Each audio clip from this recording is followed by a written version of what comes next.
ठीक है, यहाँ से चलेंगे। मैं आगे बढ़ता हूँ। अजाम एकाम ये मंत्र था उपनिषद का। इसकी हिंदी व्याख्या पढ़ता हूँ। प्रकृति, जीव और परमात्मा तीनों अज, अर्थात जिनका जन्म कभी नहीं होता। ज का अर्थ है जन्म लेना, अ का मतलब नहीं। जो जन्म कभी नहीं लेता उसका नाम अज है, और ये तीनों ही अज हैं। तीनों में से कोई भी उत्पन्न नहीं होता। ईश्वर, जीव, प्रकृति तीनों अनादि हैं। तो इनका जन्म कभी नहीं होता, कभी जन्म नहीं लेते। अर्थात ये तीन सब जगत के कारण हैं। सब जगत के ये तीन कारण हैं। तीन पहले उपस्थित होंगे तो आगे जगत बनेगा। इनका कारण कोई नहीं है। इन तीन का कोई कारण नहीं। ये सदा से हैं, ये अनादि हैं, ये उत्पन्न नहीं होते। इस अनादि प्रकृति का भोग अनादि जीव करता हुआ फंसता है। तो जीव फंसता है संसार में क्योंकि वो प्रकृति का भोग कर रहा है। खाना पीना, घूमना फिरना, देखना सुनना, इंद्रियों के विषयों का सुख लेता है। जब सुख लेता है तो फंस जाता है, और उसमें परमात्मा न फंसता न उसका भोग करता। ईश्वर प्रकृति का भोग नहीं करता, उसका सुख नहीं लेता, उसमें फंसता नहीं। ये दोनों में अंतर है। तीनों अनादि हैं। ठीक है, अब आगे चलते हैं। ईश्वर और जीव का लक्षण ईश्वर विषय में कह आए। तो ईश्वर और जीव का लक्षण तो पहले बता दिया इसी 7वें समोल्लास में। अब रह गई प्रकृति। अब उसका लक्षण बताएंगे। अब प्रकृति का लक्षण लिखते हैं। तो ये सांख्य दर्शन का सूत्र है, मैं पढ़ता हूँ। सत्व रजस तमसाम साम्यावस्था प्रकृति ही। प्रकृतेर महान महतो अहंकारो। अहंकारात् पंच तन्मात्राणि उभयम इंद्रियम। पंच तन्मात्रेभ्यः स्थूलभूतानि पुरुष इति पंचविंशतिर्गणा। ये सांख्य दर्शन का बहुत प्रसिद्ध सूत्र है। जो लोग शास्त्र पढ़ते हैं वो ज़रूर जानते हैं इसको, सांख्य पढ़ने वाले। इसका हिंदी अर्थ है, हाँ जी, आपने फिर माइक चालू कर दिया।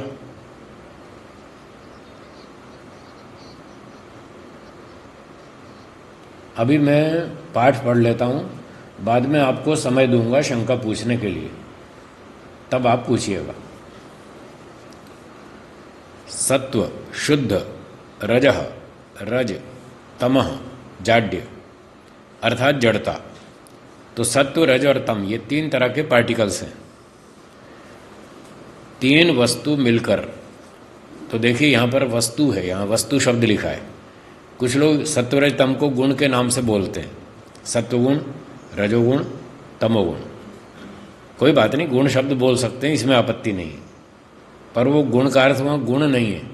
जो वैशेषिक में गुण शब्द का अर्थ है वो अलग है। यहाँ पर सत्व जो है गुण का नाम नहीं है, द्रव्य का नाम है, सब्सटेंस। सत्व, रज और तम ये तीन सब्सटेंस हैं, द्रव्य है। और वहाँ गुण का अर्थ है प्रॉपर्टी, वैशेषिक में, इसलिए वो अलग चीज़ है, ये अलग चीज़ है। तो ये सत्व, रज, तम तीन पार्टिकल्स हैं, सब्सटेंस हैं, द्रव्य हैं। शुद्ध, मध्य, जाड्य, ये इनकी विशेषता है। उनको खोल दिया सरल शब्दों में। सत्व को शुद्ध कहते हैं क्योंकि वो सुख देता है। रज जो है वो मध्यम स्तर का है, वो बीच का है, बहुत अच्छा भी नहीं है, बहुत खराब भी नहीं है, बीच का लेवल का है। तमोगुण बहुत खराब है, वो जाड्य वाला है, मूर्खता वाला है, नशे वाला है, डकैती लूट मार करने वाला है, कराने वाला है, इस तरह से। तो बीच में जो है ना वो मिडिल, वो रजोगुण है। उसका जो लेवल है वो मध्यम स्तर का है। तो इसको आप इस तरह समझ लें कि सत्व, रज और तम तीन तरह के पार्टिकल्स हैं। तीनों की अपनी अपनी विशेषताएं अलग अलग हैं, जो हम 9वें समोल्लास में पढ़ चुके हैं। तो ये तीन वस्तु मिलकर जो एक संघात है, संघात मतलब बंडल, कॉम्बिनेशन। तो तीन का जो बंडल है उसका नाम है प्रकृति। अब इसको आप यूँ समझ लीजिए कि मान लीजिए एक चने की दाल है, एक मूंग की दाल है, एक उड़द की दाल है, तो तीन वैरायटी की हो गई। तो ऐसे सत्वगुण की एक दाल है, बहुत सारी अरबों खरबों किलो जितनी समझ लो, अरबों खरबों किलो हैं सत्वगुण की दाल, अरबों खरबों किलो रजोगुण की दाल एक, और अरबों खरबों किलो तमोगुण की। ऐसे 3 तरह की वैरायटी है, जैसे 3 दालों की वैरायटी होती है, इस तरह से मान लीजिए। तो ये सारी जो अरबों खरबों किलो सत्व रज और तम तीनों, टोटल जितना भी टन बनेगा ये सारा का सारा प्रकृति कहलाती है। तो टोटल प्रकृति में खरबों टन ये सारा मटेरियल है, और उसमें वैरायटी सिर्फ 3 ही है, एक सत्व, एक रज और एक तम। जैसे उदाहरण मैंने बताया 3 तरह की दाल। अब कहते हैं जो मूल प्रकृति है सत्व रज तम, उसमें से ईश्वर ने क्या बनाया, उससे महत्तत्व, पहली वस्तु बनाई महत्तत्व। ये शास्त्रीय भाषा में इसको महत्तत्व कहते हैं, और सामान्य हिंदी भाषा में बुद्धि कहते हैं। तो महत्तत्व अर्थात बुद्धि बनाई, फिर उससे अहंकार, उससे 5 तन्मात्रा अर्थात सूक्ष्म भूत, तन्मात्रा का ही नाम सूक्ष्म भूत है, समानार्थक हैं दोनों शब्द, और 10 इंद्रियां और 11वां मन। तो ये जो सूत्र में उभयम इंद्रियम था, उभयम इंद्रियम का अर्थ है 2 प्रकार की इंद्रियां। 2 प्रकार की इंद्रियां, एक आंतरिक इंद्रिय और 10 बाह्य इंद्रिय। उभय का मतलब ये, उभय का मतलब ज्ञानेन्द्रिय कर्मेंद्रिय ऐसा नहीं, ऐसा नहीं, एक ज्ञानेन्द्रिय एक कर्मेंद्रिय ऐसे नहीं। उभय का मतलब एक आंतरिक इंद्रिय और 10 बाह्य इंद्रिय, इस तरह से मन भी इसमें आ जाएगा, तो टोटल 11 इंद्रियां हो जाएंगी मन सहित। तो उभयम इंद्रियम का अर्थ है 11 इंद्रियां। अब आ गया मन, तो 11 इंद्रियां और 5 सूक्ष्मभूत या तन्मात्राएं, टोटल 16 चीज़ें बनाई अहंकार से। तो फिर देखिए, प्रकृति से पहली वस्तु महत्तत्व बुद्धि बना, बुद्धि के बाद दूसरी वस्तु अहंकार बना, 2 हो गई, और फिर अहंकार से 16 चीज़ें, 5 ज्ञानेन्द्रियाँ, 5 कर्मेंद्रियाँ, 1 मन और 5 तन्मात्राएं, 16 चीज़ें अहंकार के बाद बनी। 16 और 2 18 चीज़ें हो गई। इन 18 का नाम सूक्ष्म शरीर है। मूल प्रकृति 19, 18 ये क्रिएशन, मूल प्रकृति नित्य अनादि, इस तरह से टोटल 19 हो गए अब तक। फिर आगे लिखा है कि 5 तन्मात्राओं से पृथ्वी आदि 5 भूत, तो 19 और 5 कितने हुए? 24। आगे 24 लिखा है।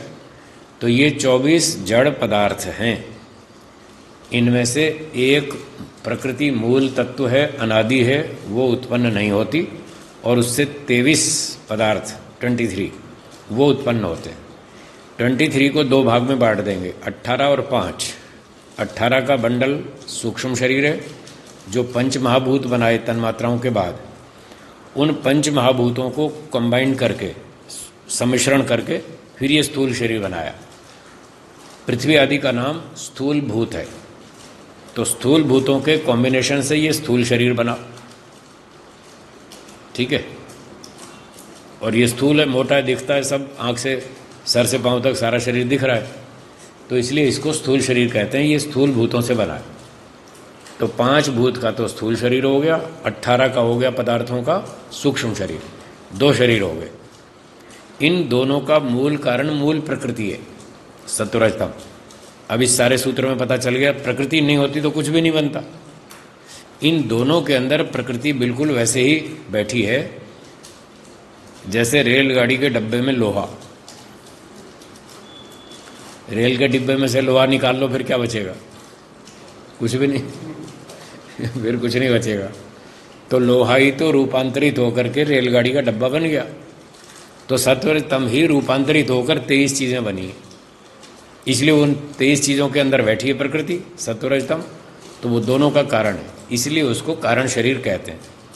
तो ये 3 शरीर हो गए, 5 पदार्थों का समुदाय स्थूल शरीर, 18 पदार्थों का समुदाय सूक्ष्म शरीर, और एक मूल प्रकृति कारण शरीर।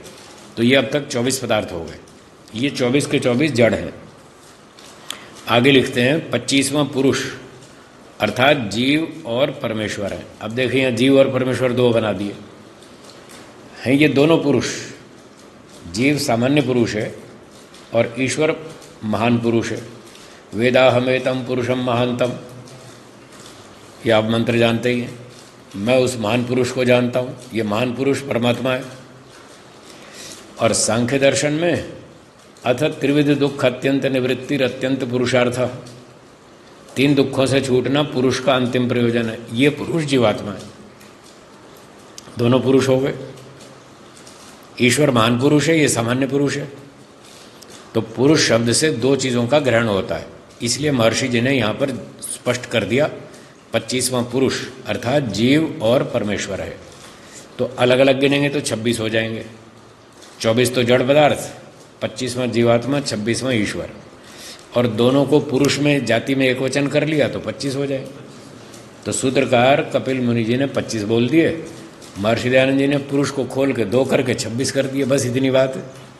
तो ये टोटल पदार्थ हैं संसार के। सांख्य दर्शन ने इस प्रकार से इनको समझाया। हाँ जी, हाँ बोलिए। 5 ज्ञानेन्द्रियाँ, 5 कर्मेंद्रियाँ, ये 10 हो गई। 5 ज्ञानेन्द्रियाँ, आँख, नाक, कान, रसना और त्वचा, ये 5 ज्ञानेन्द्रियाँ हो गई, ठीक है। और 5 कर्मेंद्रियाँ, हाथ, पाँव। एक बात पूरी कर लूँ फिर आप पूछिएगा। हाथ, पाँव, वाणी, 3 तो ये हो गई कर्मेंद्रियाँ। और 2 गुप्तेंद्रियाँ मलमूत्र वाली, 2 ये हो गई। 3 और 2 5, 5 कर्मेंद्रियाँ, 5 ज्ञानेन्द्रियाँ, 10 इंद्रियाँ हो गई, ठीक है। ठीक है। और अब बोलिए, कौन बीच में बोल रहे थे? पूछिए जो क्या पूछ रहे थे। एक पूछ रहे थे बीच में बहन जी, हाँ बोलिए।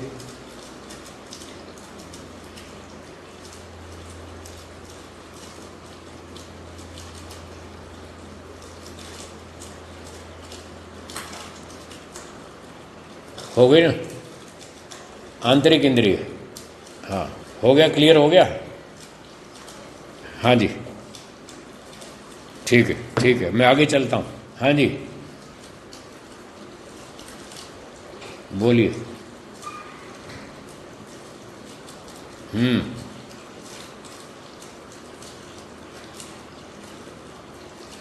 हाँ जी, जो आपको बड़े बड़े तारामंडल दिख रहे हैं, बड़े बड़े आकाश गंगाएं दिख रही हैं, ये सारा पंचमहाभूत है। जो आंख से दिखता है वो पंचमहाभूत है, मोटी भाषा में है।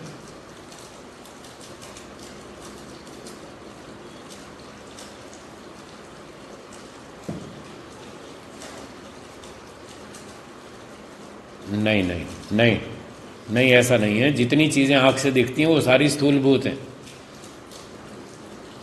आँख से पृथ्वी दिखती है, सूर्य दिखता है, पानी दिखता है, अग्नि दिखती है, ये सारी चीज़ें दिख रही हैं आँख से।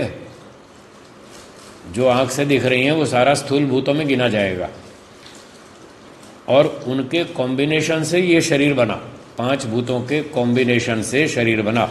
जिनके कॉम्बिनेशन से बना वो ओरिजिनल आइटम 5 स्थूलभूत हैं, पृथ्वी, जल, अग्नि, वायु, आकाश। 5 में से 3 चीज़ें आँख से दिखती हैं, 2 नहीं दिखती। पृथ्वी, जल और अग्नि आँख से दिखता है, वायु और आकाश आँख से नहीं दिखता, फिर भी वो काफ़ी कुछ स्थूल लेवल पर है। इतना स्थूल होते हुए भी वो आँख से बहुत छोटा है, हमारी दृश्य सीमा से बाहर है, उसको हम नहीं देख पाते। पर वो बाकी 18 चीज़ों की तुलना में स्थूल है, इसलिए उसको स्थूलभूत कैटेगरी में गिना है।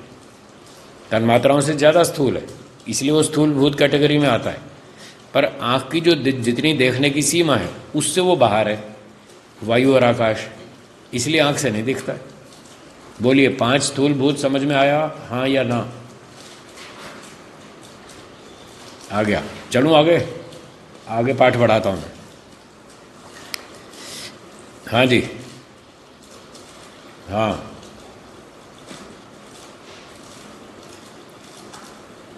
ये तो अभी पढ़ूंगा मैं, माता जी पढ़ूंगा। अभी मैंने पढ़ा नहीं है ये, अभी मैंने ये पाठ पढ़ा नहीं है, अभी पढ़ूंगा फिर बताऊंगा, ठीक है।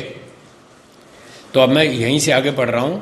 इनमें से प्रकृति अविकारिणी, तो जो प्रकृति है सत्व रजतम वो तो अनादि है, उत्पन्न नहीं हुई। जो वस्तु उत्पन्न होती है वो नष्ट होती है, हाँ या ना? ठीक है, जो वस्तु उत्पन्न होती है वो नष्ट होती है। नष्ट क्यों होती है? क्योंकि उसमें विकार होता है। विकार मतलब परिवर्तन, चेंज। जैसे एक कच्चा केला है, फिर धीरे धीरे वो पकेगा, पकने के बाद फिर गलेगा, सड़ेगा, फिर खत्म हो जाएगा, मट्टी में मिल जाएगा। इसमें चेंज आया, इसका नाम है विकार। तो जिस चीज़ में विकार आता है वो नष्ट हो जाएगी। क्या प्रकृति नष्ट हो जाएगी? हैं? प्रकृति नष्ट नहीं होगी। इसका मतलब उसमें विकार नहीं हुआ। विकार होता तो नष्ट होती। क्यों जी? जिसमें विकार होता है वो नष्ट होती है, वो उत्पन्न भी होती है, नष्ट भी होती है। उत्पत्ति और विनाश के बीच में जो चेंजेस आ रहे हैं इसका नाम है विकार। तो सत्वरजतम अनादि है, प्रकृति अनादि है, अनंत काल तक रहेगी, न उत्पन्न होती है न नष्ट होती है, इसलिए उसमें विकार नहीं होता। तो विकार चेंज नहीं आता, इसलिए इसको कह रहे हैं प्रकृति अविकारिणी। बोलिए, अविकारिणी समझ में आया? आ गया ना? और महत्तत्व अहंकार 5 सूक्ष्म भूत ये प्रकृति का कार्य है। ये प्रकृति का कार्य। और हाँ जी, बीच में ना बोलें प्लीज, माइक बंद रखें आप, बार बार खोलते हैं माइक। प्रकृति अविकारिणी और महतत्व अहंकार 5 सूक्ष्म भूत प्रकृति का कार्य और इंद्रियां मन तथा स्थूल भूतों का कारण। इस पंक्ति को ध्यान से सुनिए। महतत्व अहंकार और 5 सूक्ष्म भूत ये प्रकृति का कार्य है। इसको अलग अलग करके सुनिए। महतत्व प्रकृति का कार्य है। एक वाक्य कंप्लीट हो गया। बोलिए, समझ में आया कि नहीं आया? महतत्व प्रकृति का कार्य है। हाँ, फिर सुनिए, फिर सुनिए, फिर सुनिए। महतत्व प्रकृति का कार्य है। कार्य मतलब प्रोडक्ट, क्रिएशन। जो वस्तु जिससे बनी, जो बनी वो कार्य, जिससे बनी वो कारण। रोटी आटे का कार्य है, आटा रोटी का कारण है। बोलिए, समझ में आया? आटा रोटी समझ में आया? हाँ या ना? आ गया ना? तो रोटी आटे का कार्य है। इतना ठीक हो गया? तो ऐसे ही महतत्व प्रकृति का कार्य है, प्रकृति से बना। महतत्व किसका कार्य है? बोलो। प्रकृति का।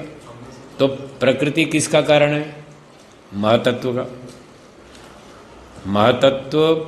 महतत्व प्रकृति का कार्य है, प्रकृति महतत्व का कारण है। एक बात समझ में आ गई? अब आगे अगला स्टेप देखिए। अहंकार महतत्व का कार्य है और महतत्व अहंकार का कारण है। आ गई समझ में? अब अगली बात 5 सूक्ष्म भूत अहंकार का कार्य है और अहंकार 5 सूक्ष्म भूतों का कारण है। यहां तक आ गई समझ में? अच्छा, अब आगे चलते हैं। प्रकृति का कार्य, ये सब प्रकृति का कार्य हो गया। अब कह रहे हैं इंद्रियां, मन और स्थूल भूतों। क्या नहीं आया? क्या समझ में नहीं आया? बोलिए। महतत्व प्रकृति का कार्य है, अहंकार महतत्व का कार्य। जो जिससे उत्पन्न होता है वो कार्य है, उसका कार्य है। जो जिससे उत्पन्न होता है वो कार्य है, जिससे उत्पन्न होता है वो कारण है। हाँ जी, हाँ जी, प्रकृति अविकारिणी। हाँ जी, हाँ जी। देखिए, मेरी बात सुनिए। फिर से सुनिए, प्रकृति में अगर चेंज आ गया तो प्रकृति खत्म हो जाएगी। क्या प्रकृति खत्म होती है? तो फिर चेंज कहाँ आया? चेंज आएगा तो खत्म हो जाएगी वो। तो मैं वही तो बता रहा हूँ, अविकारिणी मतलब उसमें अनचेंजेबल, उसमें कोई चेंज नहीं आता। प्रकृति में चेंज नहीं आता। प्रकृति के परमाणुओं का जो संयोग वियोग होता है उसमें फर्क पड़ता है, उससे जो क्रिएशन होती है उसमें चेंज आता है। ओरिजिनल सत्वरजतम में कोई चेंज नहीं आता। ओरिजिनल सत्वरजतम में कोई चेंज नहीं आता। अगर उसमें चेंज आया तो वो खत्म हो जाएगा। तो सत्वरजतम का संयोग करके जो प्रकृति से पहली चीज बनी महतत्व, उसमें चेंज आएगा।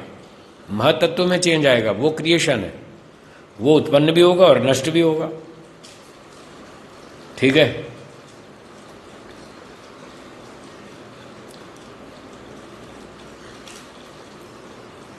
ये नष्ट हो जाएंगे क्योंकि ये बने हैं।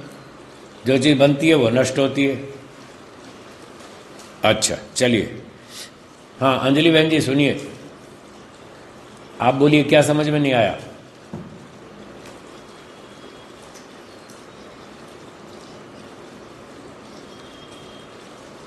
मैं दोबारा बताता हूँ, थोड़ा फिर से बताता हूँ शॉर्ट में, फिर से सुनिए।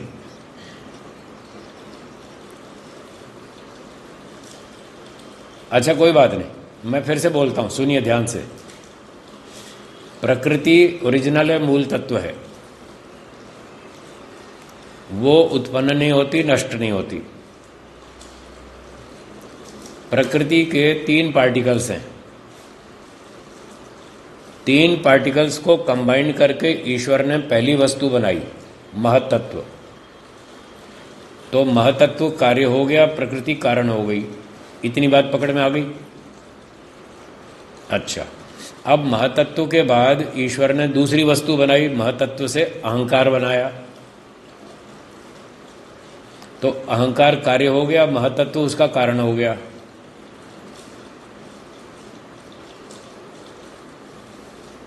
ठीक है?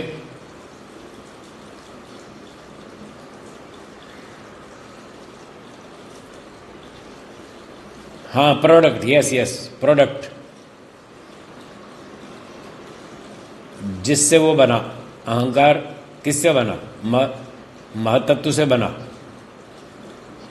ठीक है ना? अब अहंकार से 16 चीजें बनी, 16 चीजें। ये 16 चीजें उसका कार्य हो गई, अहंकार उसका कारण हो गया।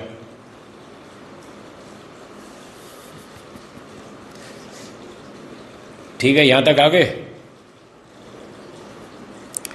अब पंक्ति पढ़ता हूं मैं।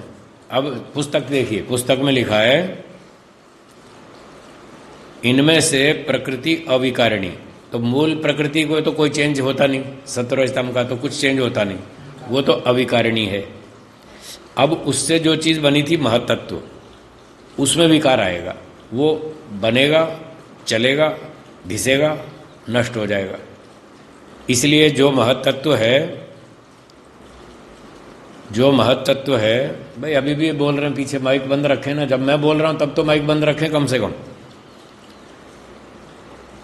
तो महतत्व, अहंकार, 5 सूक्ष्मभूत, ये प्रकृति के कार्य हो गए। इतनी पंक्ति तो बता दी कौन किसका कार्य है। अब आगे चल रहे हैं। इंद्रियां, मन और स्थूल भूतों का कारण है। अब इसको इस तरह सेटिंग करेंगे, इंद्रियां, मन तथा स्थूल भूतों का कारण है।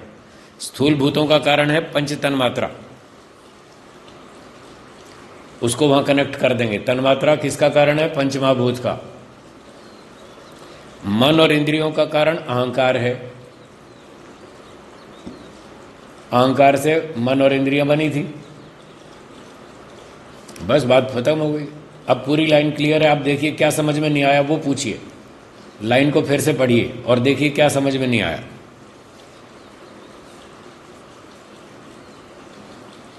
हाँ जी, हाँ जी, हाँ जी, महतत्व का मतलब बुद्धि। अब पंक्ति पढ़ के देखिए कौन सा शब्द समझ में नहीं आया वो पूछिए।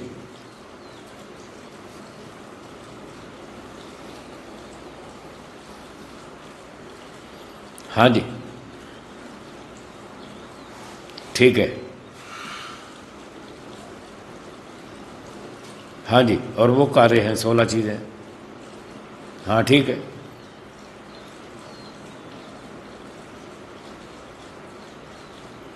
अहंकार 16 चीज़ों का कारण, ठीक है, बिल्कुल ठीक है।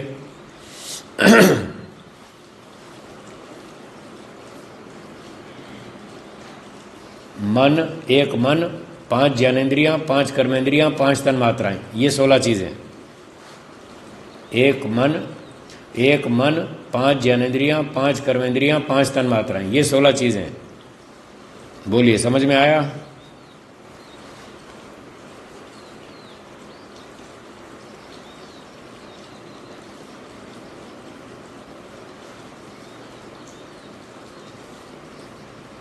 तन्मात्राओं से स्थूलभूत बने, ये कारण कार्य हैं, दो अलग अलग चीज़ें हैं। सूक्ष्म भूत और तन्मात्रा एक ही चीज़ है। सूक्ष्म भूत और तन्मात्रा एक ही वस्तु है। तो तन्मात्रा से कहिए अथवा सूक्ष्म भूतों से कहिए पंचमहाभूत बने। अब बोलिए, अब smaller particles, raw material of 5 स्थूल भूत, वो तन्मात्रा है। जैसे जैसे आटा किससे बनता है? गेहूं से। आटा किससे बनता है? गेहूं से। तो गेहूं तन्मात्रा हो गई और आटा पंचमहाभूत हो गया। हो गया क्लियर? चलिए, चलो यहां तक हो गया, आगे पढ़ूं?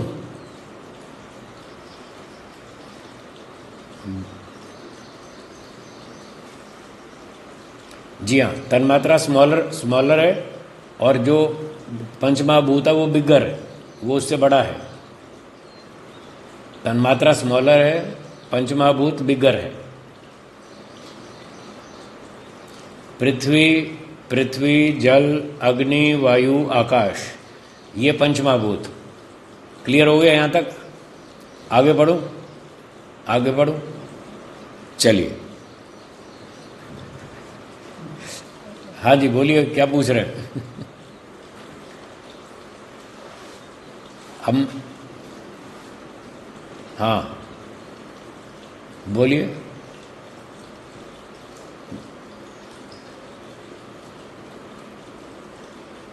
हाँ जी, ठीक है, ठीक है, ठीक है, ठीक है।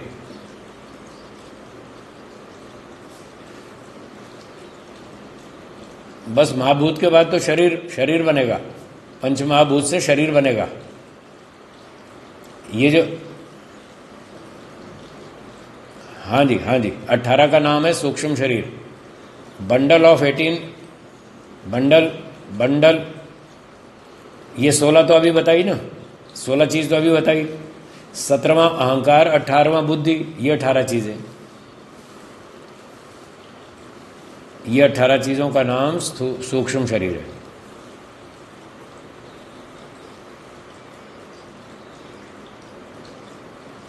तो 18 तो सूक्ष्म हो गए, 18 तो सूक्ष्म शरीर में हो गए, और 5 स्थूल शरीर में हो गए पंचमहाभूत। कितने हुए? कितने हुए? नहीं, 18 और 5 कितने हुए? और एक प्रकृति, 24 हो गए। ये 24 मटेरियल्स हैं, ये सारे जड़ पदार्थ हैं, नॉन इंटेलेक्टेड, ये जड़ पदार्थ है।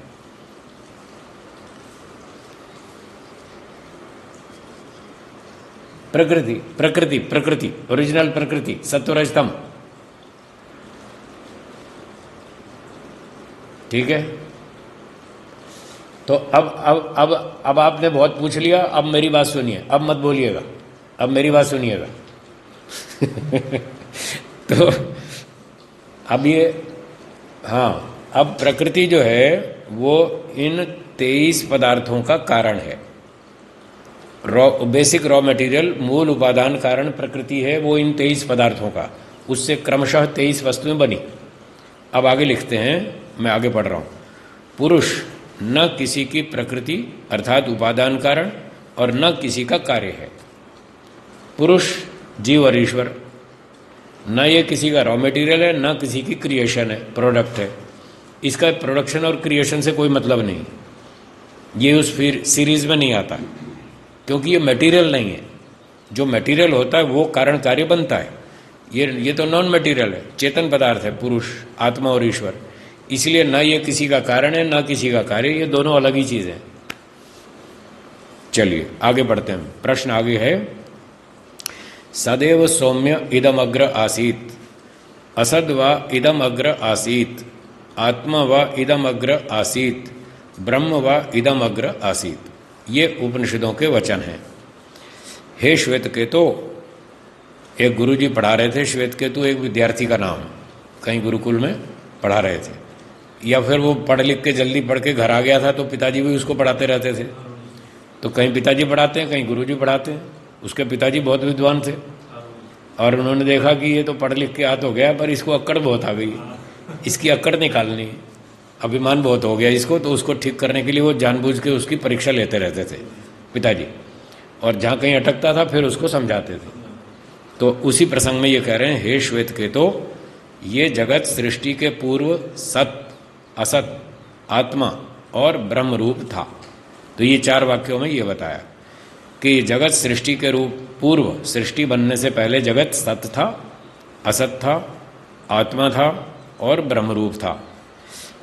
उसके पश्चात तद ऐक्षत बहुश्याम प्रजायेय इति, सो अकामयत बहुश्याम प्रजायेय इति। तो फिर कहते हैं वही परमात्मा अपनी इच्छा से बहुरूप हो गया। अब ये पूर्व पक्षी ये कहना चाहता है कि प्रकृति वकृति कुछ नहीं है, ब्रह्म ही था, उसी ने अपने आप को जगत रूप बना दिया, और लोहा लकड़ी तांबा सोना चांदी सब बन गया, वो ब्रह्म ही है सब। अद्वैतवाद वाली बात, जीव ब्रह्म सब एक ही है, अलग अलग कुछ नहीं है, प्रकृति भी कुछ नहीं है, वो ब्रह्म ही है। तो प्रकृति के संसार के रूप में जो कुछ आपको दिख रहा है ये ब्रह्म ही है, ऐसा वो अर्थ कर रहा है पूर्व पक्षी। हाँ, सर्वम खलु इदम ब्रह्म नेह नास्ति किंचन, जो यह जगत है वह सब निश्चय करके ब्रह्म ही है, उसमें दूसरे नाना प्रकार के पदार्थ कुछ भी नहीं। नाना मतलब वैरायटी, हाँ वैरायटी, उसमें वैरायटी अलग अलग पदार्थों का कुछ नहीं है, किंतु सब ब्रह्म रूप ही है। तो ब्रह्म ही है सब कुछ इसलिए वो कहा था ब्रह्म सत्यम जगत मिथ्या, ब्रह्म सत्य है जगत मिथ्या है, ये उनका सिद्धांत है पूर्व पक्षियों का।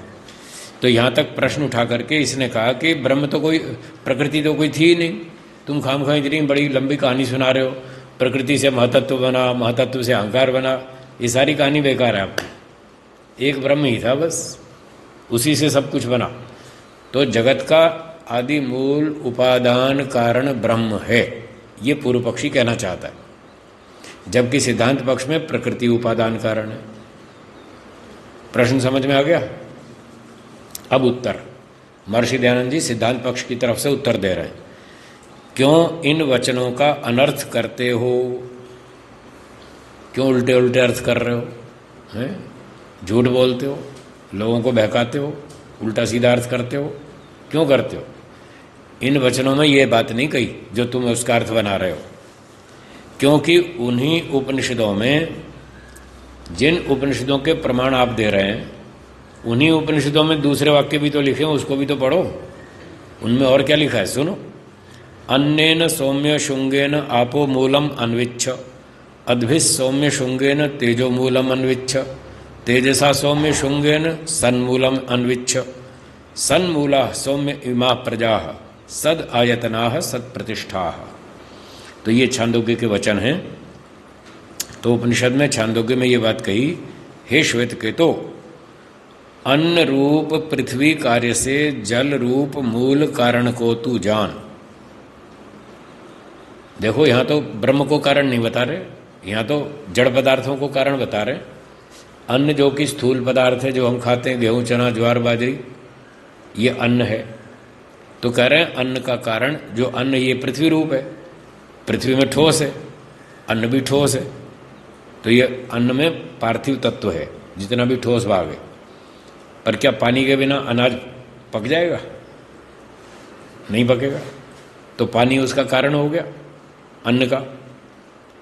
अब वर्षा नहीं हुई, सूखा पड़ेगा, अनाज पकेगा ही नहीं। तो इसलिए कह रहे हैं अन्न रूप पृथ्वी कार्य से, ये पृथ्वी का नाम अन्न भी है, ध्यान रखना, एक अन्न नाम भी है पृथ्वी का, अनाज का भी अन्न है और पृथ्वी का नाम भी अन्न है। अन्नम ईशवः, संध्या के मंत्रों में आप बोलते हैं, प्रतीचि दिग्वरुणो, हैं क्या बोलते हैं, धिपति प्रदाकु रक्षिता अन्नम ईशवः, देखो अन्नम ईशवः, तो अन्न का अर्थ वहाँ पृथ्वी आदि पदार्थ किया है महर्षि दयानंद जी ने पंचमा यज्ञ विधि में। तो अन्न नाम पृथ्वी का भी है। तो कह रहे हैं अन्न रूप पृथ्वी कार्य से जल रूप मूल कारण को जान। तो पृथ्वी का कारण जल है, जल के संयोग के बिना पृथ्वी बन ही नहीं सकती, ठीक है ना। तो इस प्रकार से पृथ्वी कार्य है, उसका कारण मूल कारण जल है। तो गुरु जी बता रहे हैं उसको, हे श्वेत केतु, पृथ्वी कार्य है, उसका कारण जल है। फिर आगे बढ़ते हैं, कार्य रूप जल से तेजो रूप मूल को जान, अग्नि उसका भी कारण है। तो पंचमहाभूतों में सबसे स्थूल पृथ्वी है, उससे सूक्ष्म जल है, उससे सूक्ष्म अग्नि है। तो सूक्ष्म तत्व स्थूल में प्रविष्ट हो जाता है, तो अग्नि जल में प्रविष्ट हो गई और जल पृथ्वी में प्रविष्ट हो गया, तो उसका कारण बन गया। इस प्रकार से पृथ्वी का कारण जल है, जल का कारण अग्नि है। और तेजो रूप कार्य से सदरूप कारण जो नित्य प्रकृति है। अब ये सीधी छलांग मार के मूल प्रकृति पे पहुंच गए, बीच की कड़ी छोड़ दी इन्होंने, शॉर्ट में समझा दिया कि ये सबसे अंतिम स्थूल पदार्थ पृथ्वी है, उससे सूक्ष्म जल है, उससे सूक्ष्म अग्नि है, और ऐसे करते जाओ लास्ट में प्रकृति आ जाएगी। तो इस प्रकार से अंतिम कारण जो नित्य प्रकृति है उसको जानो। तो आदि मूल उपादान कारण प्रकृति है, ये बताया। तो जिन उपनिषदों का प्रमाण दे रहे हैं उन्हीं उपनिषदों का हम भी प्रमाण दे रहे हैं। इन्हीं उपनिषदों में प्रकृति को लिखा है, अग्नि को लिखा है, पृथ्वी को लिखा है, और आदि मूल कारण प्रकृति को बताया। फिर तुम झूठ क्यों बोलते हो कि ब्रह्म ही सब जगत रूप बन गया? ये सब झूठ है। यही सत्य स्वरूप प्रकृति सब जगत का मूल घर और स्थिति का स्थान है।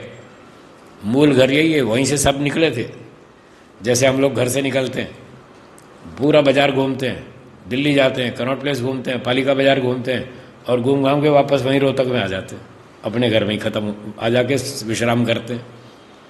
तो जैसे घर से निकलते हैं वापस घर में लौट आते हैं। तो ये सारे पदार्थ, महतत्व, अहंकार, इंद्रियां, मन, बुद्धि, तन्मात्राएं, पंचमहाभूत और ये खनिज पदार्थ, पेट्रोलियम पदार्थ, ये कहाँ से निकले थे? अपने घर से। कौन सा घर है इनका? प्रकृति। और ये सारा जगत घूम घाम के वापस जब प्रलय में जाएंगे तो वहीं पहुंच जाएंगे अपने घर में, वापस प्रकृति में कन्वर्ट हो जाएंगे।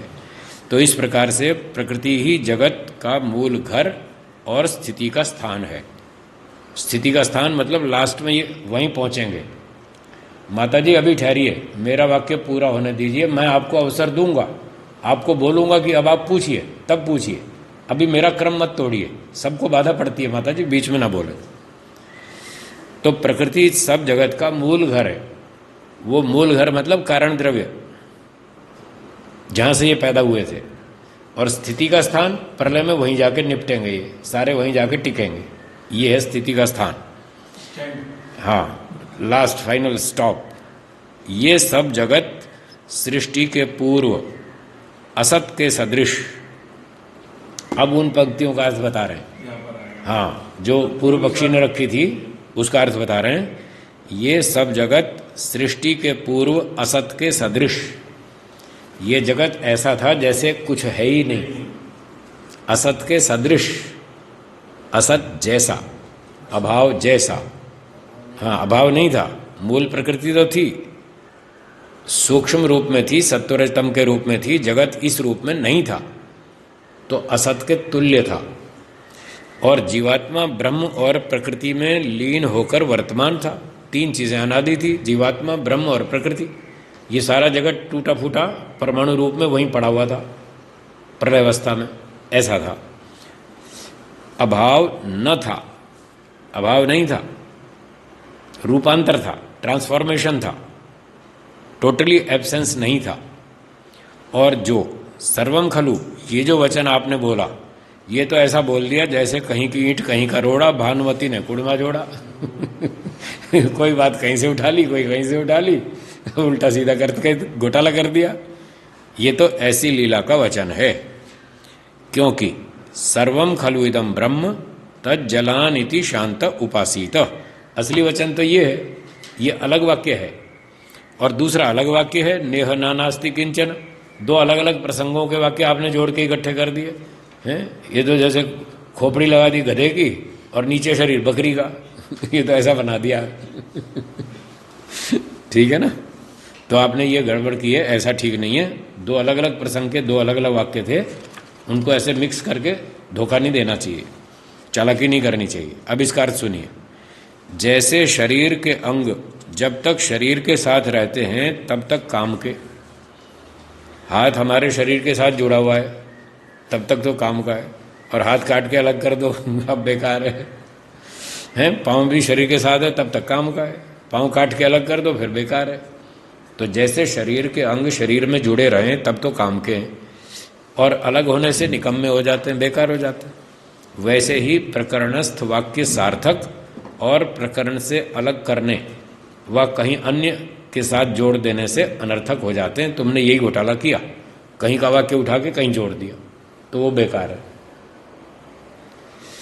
तो अब आगे कह रहे हैं, सुनो, इसका अर्थ ये है कि हे जीव, तू उस ब्रह्म की उपासना कर। तत् जलान शांत उपासीत।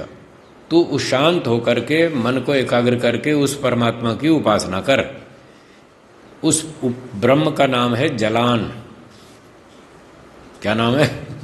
आप कहें जलान भी कोई नाम है? अरे ब्रह्म के सैकड़ों नाम है भाई, हजारों नाम है, उसमें एक जलान भी है। आप कहेंगे जलान का क्या मतलब है? तो इसमें 3 अक्षर जोड़ रखे हैं, ये शॉर्ट फॉर्म है। जैसे WHO। WHO क्या है? Health organisation. WHO short form है, वर्ल्ड हेल्थ ऑर्गेनाइजेशन।